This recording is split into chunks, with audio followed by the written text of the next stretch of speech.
Good evening and welcome to Rock Solid Radio. I'm Linda Hutchinson, the Executive Director of Rock Solid Families. And I'm Merrill Hutchinson, President of Rock Solid Families. And we are excited to have you join us for the next 30 minutes as we talk about the good, bad, and ugly of relationships. A huge shout out to our sponsors, La Rosa's and Buffalo Wings and Rings in Greendale, Indiana, Greendale Cinemas, and Maxwell Construction. We are so thankful for these local businesses who have made this show possible. So whether you are listening live or online, Rock Solid Radio, helping to strengthen our community one family at a time on your hometown radio, Eagle Country 99.3. Good evening, Eagle Country. Welcome to Rock Solid Radio. This is Linda Hutchinson, Executive Director of Rock Solid Families, and we have a pretty exciting show, and we have another guest. Come on Pulled aboard. this guy right off the streets. Unbelievable who you can find on the streets. Yeah. Tonight we want to welcome Dr. Thomas Palmer. Dr. Palmer, why don't you go and tell us a little bit about what you do at University of Cincinnati, because I'm sure I'll get it wrong. So currently I'm one of the associate professors in the College of Allied Health, and we work in rehabilitation sciences there. I also am the associate director for the Human Performance Center and do a lot of the sports science for the athletic department. It's right up my alley. Yeah. Yes. That's why I reached out to you. So, love hearing about that stuff. It's definitely Rock Solid Families, where Linda and I are operating. Our kind of tagline is faith, family, and fitness. Yeah. And we really feel like those are the three things that you got to get right if you're going to have a decent life, you know. And in particular, I just have a born with genuine interest on the fitness side. Yes. Well, and you and Dr. Palmer have been working together for a couple years on the Finisher, which is a piece of equipment that you developed, hon. And, for those who haven't been listening in Eagle Country, Merrill used to have a fitness business called Finishing Fitness, which we folded in 2018 and brought it under the ministry of Rock Solid Families so that our fitness classes kind of help support the ministry. So that's kind of where that comes from. So you guys have been working together on that piece of equipment. And so we're going to get a chance to talk about health and fitness tonight, and last week we talked about smarter goals last week, and so we wanted to kind of follow. So now up we're with going to make you put your money where your mouth is, right? Exactly. So now it's time to actually create some of these goals, and this time of year, you know, it's dark, it's cold, and I've already gained my winter weight. And it's like, oh my gosh, when am I going to get to summer? So, but trying to take control of that health and fitness side, especially as we get older. And so it's really more of a lifestyle and a habit kind of thing. But we want to shout out to our sponsors, which is so funny because some of them are food. So the Rock Solid Radio is supported by La Rosa's Pizza, Buffalo Wings and Rings, Greendale Cinema, and Maxwell Construction. So we're so thankful for those sponsors who've really made Rock Solid Families possible. You can eat a salad at those places. Yeah, too, a good salad with lots of extra dressing. Yeah. So, we've got some things coming up that we just want to announce, make sure you guys know what we're doing. Our regular fitness classes are still going on. So Monday, Wednesday, Friday at 8 a.m. Come on out and see us there. And we Tuesday, have a good group, by the way, in the morning. Yeah, They're fun. that group is, I think you guys have too much fun sometimes. But Linda gets to teach that class. And again, that's a class where we spend about 15 to 20 minutes doing various different types of functional movement and patterns and TRX, that kind of stuff. And then we go to the finishing tables and we do finishing. And so, which is really much more of the aerobic component of that workout. So, I've measured this multiple times, but just to let people know, we burn about 400 to 450 calories during that workout. And so they're busy for... You sure not more? Well, I know. That's always kind of disappointing. It seems like because... Well, it depends on who's burning. I've actually had a few people I go, hey, turn your furnace up a little bit. You're not burning enough. But so that's a great workout. I teach Tuesday, Thursdays, 6 p.m., and then we do a Saturday at 9 a.m. And our Strong Dads class starts next week, January 12th. So I'm getting some interest in that. I can handle about 12 to 15 guys in there. I got a few spots left. So come on, dads, get your tail out there. Yeah, that is we so have cool. a great time. We get a great workout in, and we follow that 45-minute workout with 45 minutes of doing a men's and it could be study young or old, on how to guys. be a good dad. Yeah. That's what's cool. I've got a great kind of spectrum there of grandpas to young dads. Yeah, we have a couple things coming up for couples. One of them in January 20th. It's an all-day way for engaged couples or newly married couples to focus on building that rock solid foundation. So if you're engaged or newly married, contact us at rocksolidfamilies.org. It's January 20th. It's an all-day away to focus on how to build a rock solid marriage. And I want to give a big shout out to Bright Elementary and some in Dearborn schools. They are opening the door for us to come out and start our parenting series out there. And so our first class is going to be January 30th. It's at Bright Elementary. The class is actually going to be in their library. So if you're looking, that's where it's going to be. And it'll run from 6:30 to 8. And the topic for that first class is going to be grandparents raising grandkids. Tough and, subject. you know, maybe 20 years ago, that would have not had anybody attending. We have been giving that class, or doing that class now for the last year or so, and lots of interest because we find a lot of grandparents in that position. Not by their own choice sometimes. No, a lot of times tragedy involved in that one. And hey, hon, don't forget, we actually have a marriage retreat coming up called Enrich. It's February 15th and 16th at Higher Ground Retreat Center, and that's in West Harrison. And you can sign up online at rocksolidfamilies.org. Just contact us, and we would love to have you. Some more information is on our website, rocksolidfamilies.org, if you're interested. So, hon, so why this topic? I'm afraid to ask, actually. Well, you know, there's all kinds of topics out there that we get into, and we talk about the idea of, you know, when you don't have your health, it's really hard to have a strong spiritual life, to have a good relationship life. It weighs on you every day. One of my biggest kind of heartfelt feelings that I get are people who suffer from chronic pain. You know, and I mean, you know, that idea that every day I'm just nearly paralyzed from pain. Because I know if I have a hangnail for a day, I'm whining about it, and it's altering how I'm looking through the day. And I just can't believe how that would feel. And I pray to God every day that my health is good and I don't have to ever go through that. But here's the harsh reality. That stuff is becoming more and more prevalent because... Hangnails?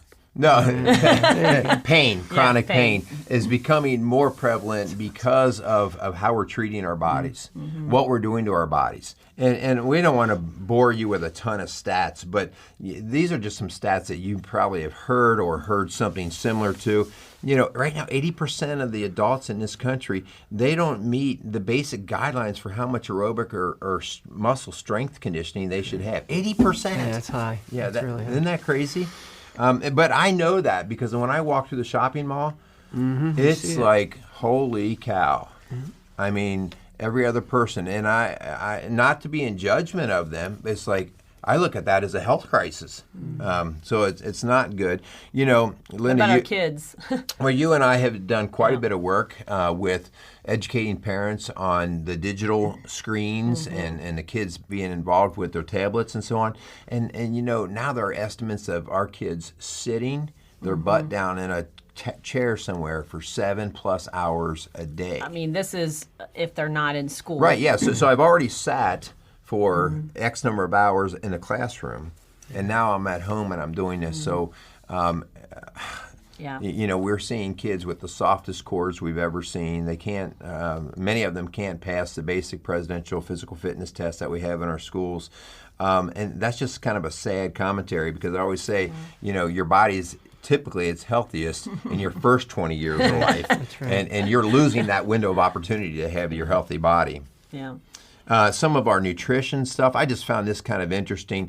From 1970 to 2008, the daily intake of calories increased by about 600 calories. So in other words, each of us eats about 600 more calories than we would have back in 1970 And every it's a lot day. of bad processed food. You know, Yeah. working at this church and having a food pantry, one of the struggles we had was how can we get fresh food to individuals that are at risk? You know, we're giving them mac and cheese and we're giving them, you know, canned beans. But, you know, what about produce? What about, all kinds of vegetables and dairy? And it's just tough. It's just not accessible to a lot of folks at risk. And all of this comes with the obesity, the heart conditions that come from it, the joint aches and pains that we get. That all comes out of a healthcare cost. And right now, that could be a whole show in itself, just healthcare. But the cost in healthcare is just crazy. Some of these numbers that we run into, the medical care cost of obesity in the United States is at over $150 billion a year, just for the due to obesity. That's just not the other stuff. That's due to the obesity side of things. Right. And the numbers just get staggering. So, again, we don't want to spend all of our time talking about all that because we got a guest here. And we want to talk about, what are we going to do about it? Yeah. What's the plan forward? Yeah. So, Dr. Palmer, in your world, what do you see as some of the factors out there that are really we better get a grip on? Yeah, so I think a big piece is people don't have direction. I think that's probably one of the biggest pieces. And then they don't have support or don't know where to go for direction, which is great that you guys are supplying a lot of this, through this program, which is, I applaud that. So I think that's a big piece of it. And then the planning piece. A lot of times people don't want to plan, or they don't want, they don't know how to plan. So preparing for the next day or workouts or even for the week or for the month or just setting that lifestyle. And so the planning is now part of your lifestyle. Hey, I get up in the morning, I brush my teeth, I take a shower, brush my hair. Well, why isn't there fitness in there somewhere? Yeah. And can that be part of the plan? Or maybe it's somewhere later in the day, lunchtime or nighttime. Or Well, that's what you hear people all the time. I'm so busy. I'm too busy for it. Yeah. But yet I've got time to catch the news for 7 hours a day or whatever. Right, it is, and that's I think that's one of the things that people don't realize is that they can start multitasking a little bit more relative to their fitness. And whether it's vegging out in front of the television, well, why not veg out while you're on a treadmill? Yeah. And so you can do some different things. Or, for instance, our daughter had volleyball practice, and Merrill took her, dropped her off, and then he went and went on a great hike. I mean, it was awesome, and I felt so rejuvenated because there's many days when I've dropped her off and it was nasty weather or rainy or whatever, and I sat there for 2 hours and I feel terrible, miserable. You just sat like, Yeah. But even back to your question, I think a lot of it is the unknown that people think they don't know. And really there's some basic principles, and you got to eat well. Well, what does that really mean? Yeah. Right? Stay away from the processed food, stay away from the processed sugars. You got to sleep well. So sleep is a big area which we have not really even hit on, I think, as a nation. But we see sleep-deprived individuals going to work every day, sleep-deprived children that are staying up too late on their tablets or on their computers or their phones. And so sleep is a huge piece. At the college level that I work with predominantly now, I see sleep as a big, big barrier for a lot of our students. Well, it is interesting. I remember being in college, and it was almost like a badge of honor to say, I pulled an all-nighter, or I was up till 3, and I'm like, I pulled one all-nighter.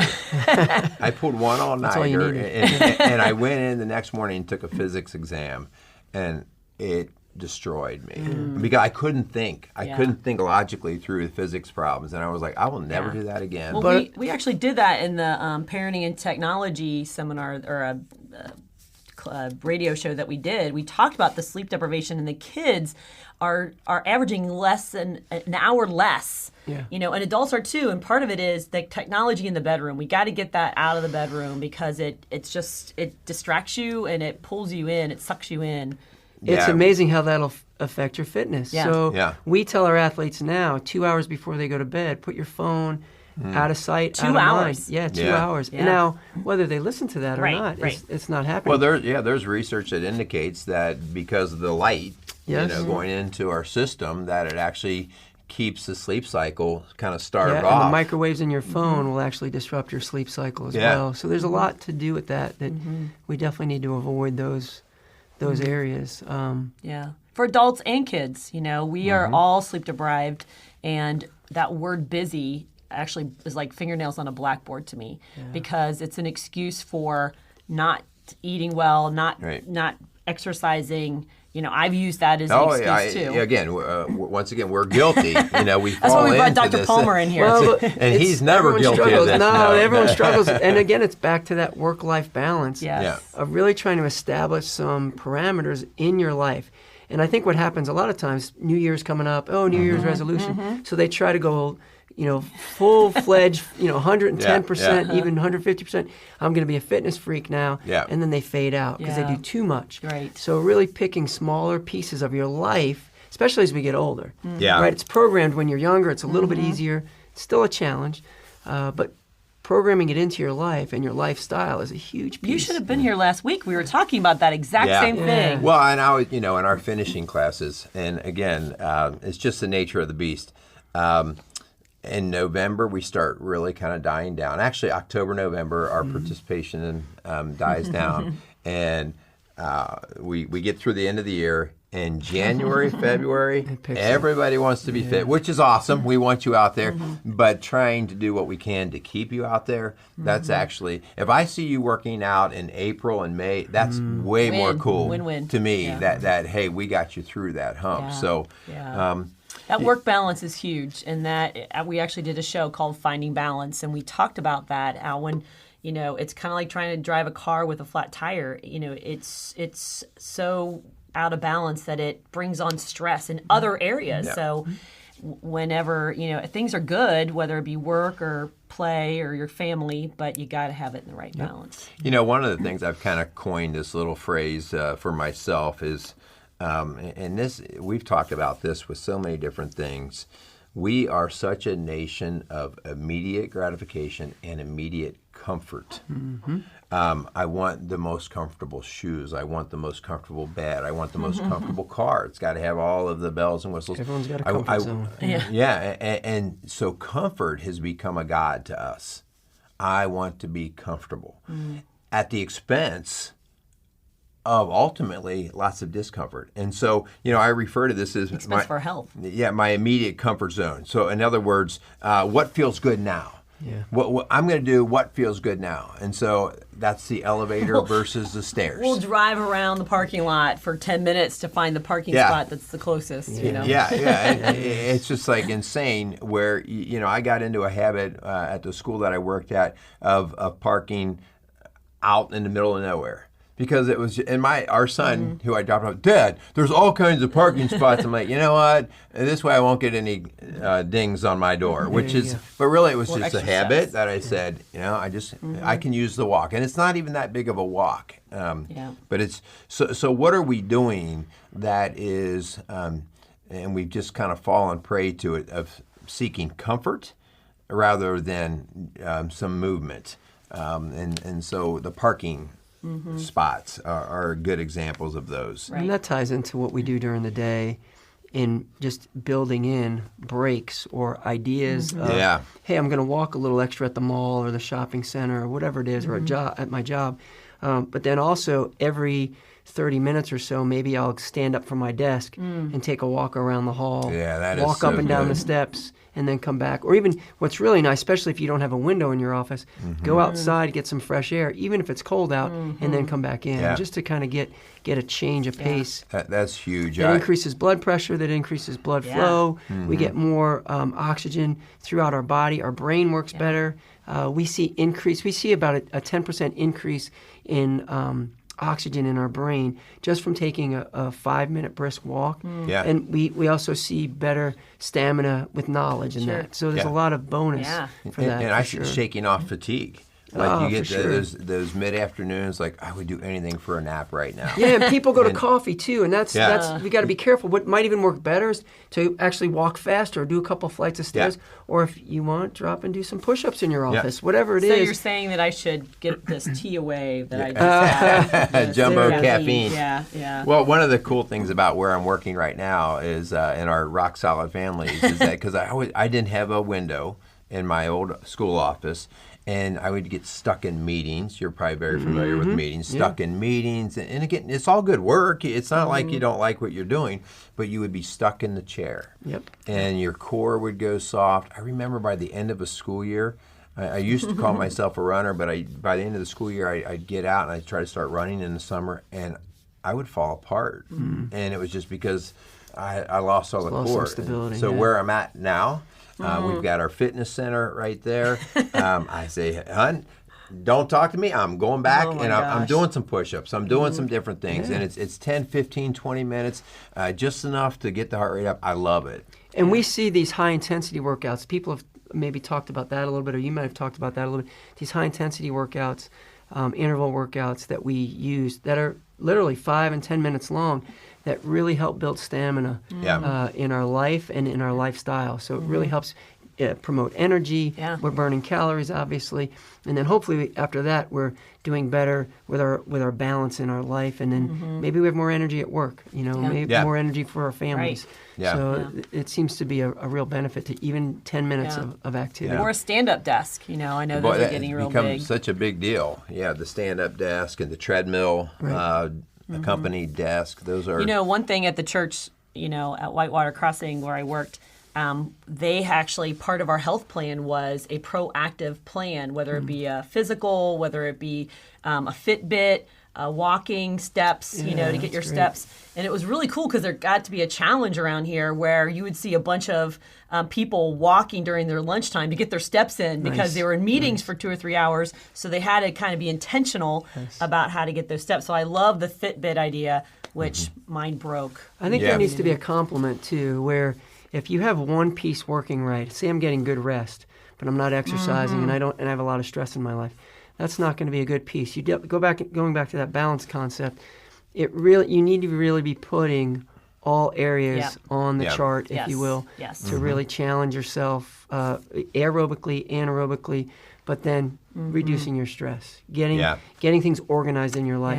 Yeah. People don't realize how big that plays in your health and your psyche. Yeah, I mean, exercise has been proven time and time again, and I personally know this for myself, and we'll do a show later on this, but is an antidepressant.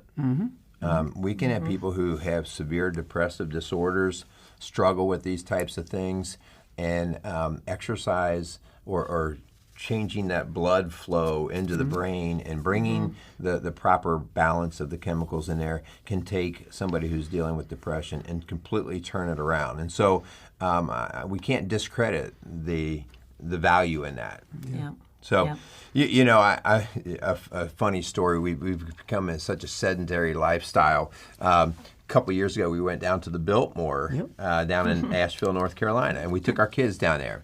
And we walked through that big old mansion and everything, and we had talked one other show. We have one son who is a mansion freak. He's going to own a mansion someday. He's got house envy. Yeah, house envy. Hilarious. But anyway, we walked through this whole thing, and when you go down to the basement of the Biltmore, there's a whole photo exhibit of the building of that mansion. Okay. And there's just thousands of pictures all over the place. And we're looking all over that, and I noticed something, and I said, okay, guys, $20 to the first one who can find an overweight person, a fat person. In the picture. Okay, $20. Well, of course, I got 3 kids that want $20. They are scouring those pictures like crazy, looking for this. After 15, 20 minutes, that's amazing. None. And so you look at all those pictures, and the difference is, of course, again, I'm not trying to say that they had a better lifestyle, but they had to work for, again, obviously their lifespan back then was, into their 50s if they were lucky. So there were many other medical issues that weren't dealt with like we can deal with now. But their physical fitness was just so much better because they had no choice but to take the stairs or use the hand tools. So, Dr. Palmer, we've got you here. You're more the expert on this balance thing. But what would you recommend? We got Eagle Country listeners out there who are like, okay, I need a SMART goal. I need to be healthier. What would you recommend for them to get started? So my first line of defense is sleep. Okay. What we're seeing at the university and in the literature, sleep seems to be one of the number one pieces. Wow. It helps to balance stress. It also helps to rejuvenate the body in many ways, mind, body, soul. Hopefully. How much sleep are we looking at? So that's a great question, and there's still, I think the jury's still out, but you see anywhere from as low as 6 hours, which I think it needs to be more than that. I think so too. Especially if you're physically active and if you're a young, developing individual. And then if you're an older individual, I just turned 50 and I take a little bit more rest, take a little bit more time to do certain things. But we're seeing anywhere between about 6 or 7 hours to about 12 hours. And the younger kids actually need more sleep, which, again, we don't want them sleeping all day. But the habit of going to bed late and sleeping late is not what we want. No. We want them to go to bed early and wake up at a moderately early time. You see your teenagers naturally craving it. I mean, all of a sudden, your kid that used to get up at 9 in the morning with no problem, now they want to sleep till noon. And their body needs it. Their body's screaming at them. But so many families are finding that the kids are going to bed, and when the phone is charging, quote unquote, in the room, that they're not going to sleep. They're not going to bed because the phone lights up, even if they're trying to go to bed and somebody's texting them. Right. And so the point is to get the phones out of the bedroom, to let the child sleep. And televisions too. Televisions, computers. Get those out. That honestly, in the school setting, I always said no screens at all in the room. That makes parents' heads spin. Because they just feel like that kid needs a TV in his room, and it's like, you're doing so much damage. Well, we unplug it. Well, guess what? A 3-year-old gets back in and plugs it in. So get the TV, get the screens out of the room. Yeah, so the sleep piece is probably my number one thing. And I don't always do a great job of that. I try to burn the candle sometimes at 3 different ends, if you will. But the dynamic of sleep, I think, would be number one. The other thing, too, I think that's real important, is developing little things along the day that, again, we've talked about that from a fitness standpoint and then maybe from a dietary standpoint. Avoiding the snacks or the high-calorie sugar, processed foods, candies, or whatever they are throughout the day, and maybe avoiding those or limiting those as much as you can, and then promoting more of the fruits and the vegetable throughout the day. Those are probably my two, my number one and my number two, adding these little things throughout the day. And then the other one that I really think is important is what's your motivation and how do you reinforce that motivation? So a lot of our student athletes, they're motivated because they're scholarship, they want to play, they're high-level Division I athletes, they want to be competitors. Well, beyond that, right, it's different. Life. And so, it's life. So the goal in many cases might be, hey, I want I want to be able to play with my children or do something like that. So find a partner, a friend, maybe it's your wife, your husband. Find someone that's going to keep you accountable and meet people. I think that's a big piece. Make it a social event as well as I think that really has helped. You see a just boom in the 5Ks. Oh, it's amazing, right? The mud runs, the turkey runs, the mud runs, all those things. And I was a college athlete, but I didn't have that lifestyle fitness that Merrill did. Merrill's a runner and a swimmer and a biker, so I did athletics, but the lifestyle fitness. Your means to the end was a sport, and I just was wired to do the conditioning. But I think part of what you said, Dr. Palmer, about planning. When I get in trouble is when I don't plan. So when I'm hungry and I'm 2 hours over lunch and I grab candy bar versus if I had some almonds in my car or some grapes in my car. I got a grocery store in my car right now. So, Oh, I know where we're going for lunch. So there you go. Well, hey, Dr. Palmer, we want to thank you for taking some of your time out. It's been great. I appreciate the time. Hanging out with us. Wish we could even talk longer. We're going to have to do some other stuff we'll have to have specifically. Them back. But we want to wrap things up. We always a big thank you to our sponsors out there for Maxwell Construction, Buffalo Wings and Rings, Greendale Cinemas, and La Rosa's Pizza. But the salads. Yes. At La Rosa's Pizza. I think I said that. We want to thank these guys for getting behind us and allowing Rock Solid Radio to be a reality for us. So, again, keep yourself healthy. If your health is Make good. 2019 be the best. Yeah, it's a good start to the rest of your day. So, thanks for listening, guys. Have a great evening and make it a great week. Thanks for joining us for another episode of Rock Solid Radio. For help or more information about what you've heard this evening, contact us at rocksolidfamilies.org or call us at 812-576-ROCK. That's 812-576-ROCK. Again, a huge thanks to our sponsors, La Rosa's and Buffalo Wings and Rings in Greendale, Indiana, Greendale Cinema, and Maxwell Construction. If you have questions you'd like answered on air or want to chime in on something you heard this evening, go to our Facebook page, Rock Solid Families. We'd love to hear from you. Don't forget to tune in next Sunday evening at 7:30 for another episode of Rock Solid Radio. I'm Linda Hutchinson, and for my husband Merrill and I, thanks for tuning in on your hometown radio, Eagle Country 99.3.